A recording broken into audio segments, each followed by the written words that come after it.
রাজ্যের সমস্ত কৃষকদের জন্য এই মুহূর্তে এলো বিরাট বড় সুখবর। আপনি যদি একজন কৃষক হয়ে থাকেন তাহলে এই মুহূর্তে রয়েছে আপনার জন্য দারুণ দারুণ সুখবর।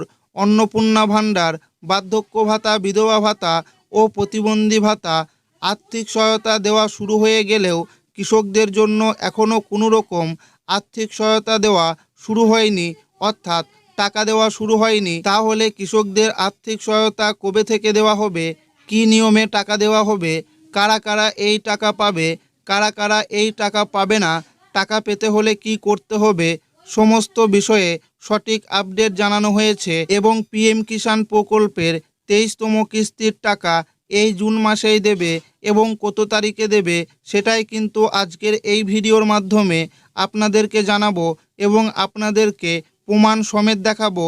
তাই ভিডিওটি প্রথম থেকে শেষ পর্যন্ত দেখবেন এবং আপনি কোন জেলা থেকে দেখছেন অবশ্যই কমেন্টে লিখে জানাবেন। অবশেষে আজ থেকে শুরু হলো নতুন প্রকল্প, নতুন নিয়মে টাকা ছাড়বে। মুখ্যমন্ত্রী শুভেন্দু অধিকারী দায়িত্ব গ্রহণের পর 11ই মে এক সরকারি সভায় জানিয়েছিলেন যে আগের সরকারের কোনো সামাজিক প্রকল্প বন্ধ করা হবে না, তবে প্রয়োজন অনুযায়ী প্রকল্পগুলির নাম পরিবর্তন করা হতে পারে এবং আর্থিক সহায়তার পরিমাণও বৃদ্ধি করা হতে পারে। এরপর থেকেই বিভিন্ন সরকারি ওয়েবসাইটে পরিবর্তন ও আপডেটের কাজ শুরু হয়েছে। ইতিমধ্যেই একাধিক সরকারি পোর্টালে নতুন লোগো সংযোজন করা হয়েছে। কৃষক বন্ধু প্রকল্পের ওয়েবসাইটেও কিছু পরিবর্তন লক্ষ্য করা গেছে, যা কৃষকদের মধ্যে নতুন আশার সঞ্চার করেছে। তৃণমূল সরকারের আমলে চালু হওয়া কৃষক বন্ধু প্রকল্পের মাধ্যমে কৃষকরা জমির পরিমাণ অনুযায়ী বছরে 4,000 টাকা থেকে 10,000 টাকা পর্যন্ত আর্থিক সহায়তা পেতেন। পাশাপাশি প্রাকৃতিক দুর্যোগে ক্ষতিগ্রস্ত কৃষকদের বাংলা শস্য বীমা প্রকল্পের সুবিধাও দেওয়া হতো। তবে নতুন সরকার গঠনের পর এখনও পর্যন্ত কৃষকদের জন্য নতুন আর্থিক সহায়তা বা কৃষক বন্ধু প্রকল্পের ভবিষ্যৎ নিয়ে কোনো বিস্তারিত সরকারি ঘোষণা সামনে আসেনি। ফলে অনেক কৃষকের মধ্যেই অনিশ্চয়তা তৈরি হয়েছে।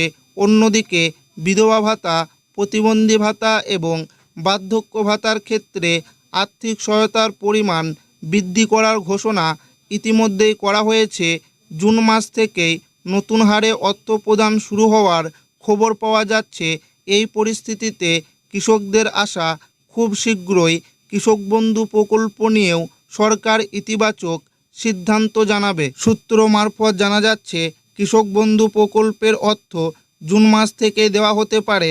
সাধারণত খরিফ মরশুমের জন্য এপ্রিল থেকে সেপ্টেম্বরের মধ্যে প্রথম কিস্তির অর্থ প্রদান করা হয়।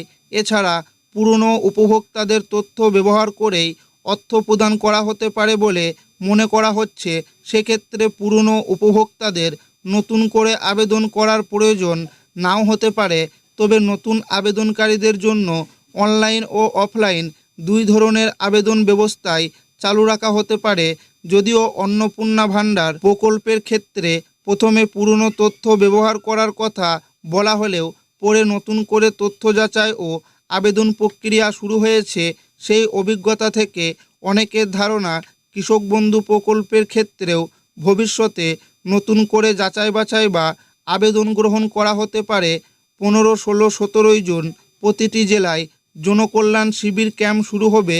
সেখানে রাজ্য ও কেন্দ্রের বিভিন্ন প্রকল্পের নতুন করে আবেদন করা যাবে। এখন রাজ্যের কৃষকদের নজর আগামী 22 জুনের বাজেটের দিকে। মুখ্যমন্ত্রী ইতিমধ্যেই ঘোষণা করেছেন যে ওই দিন বিধানসভায় নতুন সরকারের প্রথম পূর্ণাঙ্গ বাজেট পেশ করা হবে। নিয়ম অনুযায়ী 18ই জুন রাজ্যপালের ভাষণের মাধ্যমে বাজেট অধিবেশন শুরু হবে। কৃষকদের একাংশের বিশ্বাস এই বাজেটেই কৃষকদের জন্য নতুন আর্থিক সহায়তা, কৃষক বন্ধু প্রকল্পের পরিবর্তন অথবা সহায়তার পরিমাণ বৃদ্ধি সংক্রান্ত গুরুত্বপূর্ণ ঘোষণা করা হতে পারে। আবার অনেকের মতে বাজেটের আগেই সরকার কৃষকদের জন্য সুখবর দিতে পারে। এখন দেখার বিষয় রাজ্যের লক্ষ লক্ষ কৃষকের দীর্ঘ প্রতীক্ষার অবসান কবে হয়। কারণ কৃষক বাঁচলে কৃষি বাঁচবে, আর কৃষি বাঁচলেই দেশের খাদ্য নিরাপত্তা আরও শক্তিশালী হবে। ইতিমধ্যেই গত 3 জুন থেকে অন্নপূর্ণা ভাণ্ডার প্রকল্পের 3000 টাকা দেওয়া শুরু হয়েছে। প্রাথমিক পর্যায়ে দেওয়া হয়েছে 28,25,769 জনকে। আর ইতিমধ্যেই অনলাইনে আবেদন প্রক্রিয়া শুরু হয়ে গিয়েছে অন্নপূর্ণা ভাণ্ডারের। সূত্র মারফত আরও জানা যাচ্ছে যে বাংলা শস্য বীমা প্রকল্পের পরিবর্তে প্রধানমন্ত্রী ফসল বীমা যোজনার আওতায় কৃষকদের আনা হতে পারে। একই সঙ্গে কৃষক বন্ধু প্রকল্পের আর্থিক সহায়তার পরিমাণ বৃদ্ধির বিষয়েও আলোচনা চলছে বলে বিভিন্ন মহলে জল্পনা রয়েছে। কেউ কেউ মনে করছেন বর্তমান 10,000 ও 4,000 টাকার পরিবর্তে তা যথাক্রমে 12,000 ও 6,000 টাকা করা হতে পারে। তবে এ বিষয়ে এখনও কোনো সরকারি নির্দেশিকা বা বিজ্ঞপ্তি প্রকাশ হয়নি। মুখ্যমন্ত্রী জানিয়েছেন, ভবিষ্যতে সমস্ত সরকারি প্রকল্পের অর্থ সরাসরি ডিবিটি ডাইরেক্ট বেনিফিট ট্রান্সফার পদ্ধতিতে উপভোক্তাদের ব্যাংক অ্যাকাউন্টে পাঠানো হবে। তাই সমস্ত উপভোক্তাকে তাদের ব্যাংক অ্যাকাউন্টের সঙ্গে ডিবিটি সংযুক্ত করার জন্য অনুরোধ করা হচ্ছে।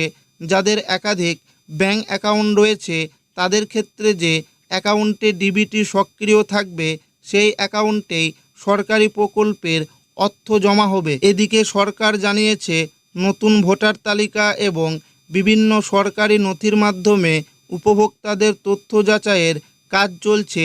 যাদের তথ্য সঠিক এবং যারা প্রকল্পের যোগ্য তারাই ভবিষ্যতে সরকারি সুবিধা পাবেন। একই সঙ্গে মৃত উপভোক্তাদের নামও তালিকা থেকে বাদ দেওয়া হবে বলে সরকার জানিয়েছে।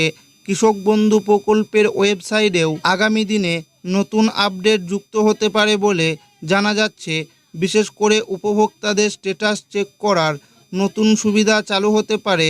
বর্তমানে আগের মতোই তথ্য দেখা গেলেও ভবিষ্যতে যাচাই বাছাইয়ের ভিত্তিতে স্ট্যাটাসে পরিবর্তন দেখা যেতে পারে।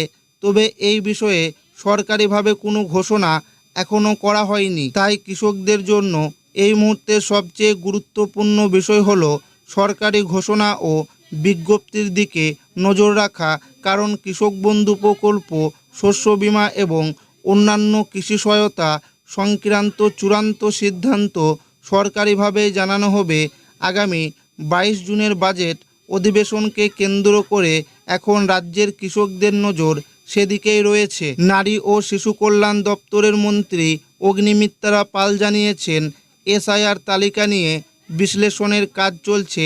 তবে যাদের নাম ট্রাইব্যুনালে রয়েছে এবং যারা সিএএ এর জন্য আবেদন করেছেন তারাও সরকারি সুবিধা পাবেন বলে জানানো হয়েছে। অন্যদিকে কেন্দ্রীয় সরকারের পিএম কিষাণ প্রকল্পের 23 নম্বর কিস্তির টাকা 20 জন দেওয়া হবে।